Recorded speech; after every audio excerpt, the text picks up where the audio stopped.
Sun and shadows.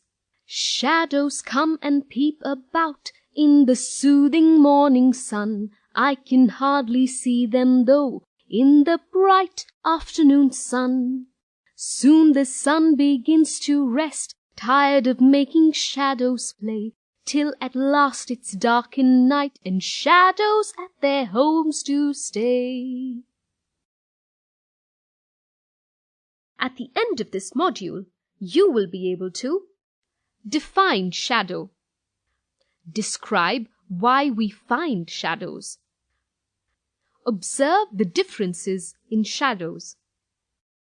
Reema and her brother have come to the hill near their house for a picnic. They can see their shadows on the grass in front.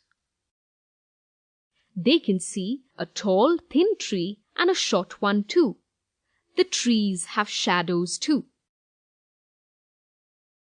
Reema and her brother sit under the short tree to have lunch. It is cool here.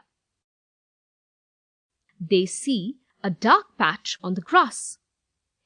It is moving. What is it? It is a shadow of the cloud floating in the sky. What is a shadow? Why do we find shadows? This tower is in the sun. Light from the sun cannot pass through it. The area on the other side of the tower does not get light. We call this the shadow. A shadow is a part that is cut off from light by an object that does not allow light to pass through. Let us place some objects in the sun and look at their shadows. Here is a pot and its shadow. A chair and its shadow. A car and its shadow. A basket and its shadow. We see that sometimes the shadow looks just like the object, and sometimes the shadow looks very different. Shadows can play tricks too. Look here. The shadow of the large box and the book are similar. Shadows are long early in the morning. They become shorter and sharper during the day. At noon, the shadow is very dark and small.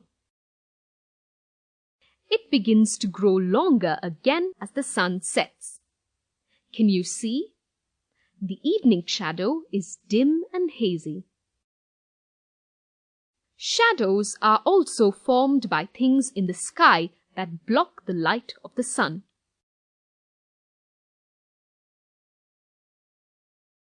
You can see a bird in the sky. Did you notice its shadow?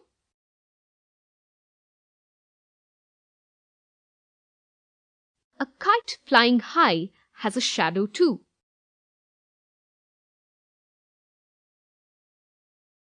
An aeroplane and a fluffy cloud from shadows as well.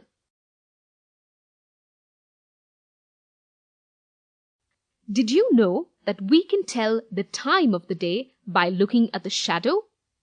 This is a sundial. You can see a stick here. There are numbers on the dial. We can tell the time by reading the number on which the shadow of this stick falls. Shadows are fun. They are always with you. They do whatever you do, but they are very difficult to catch. Now, let's recollect what we have learned in this module.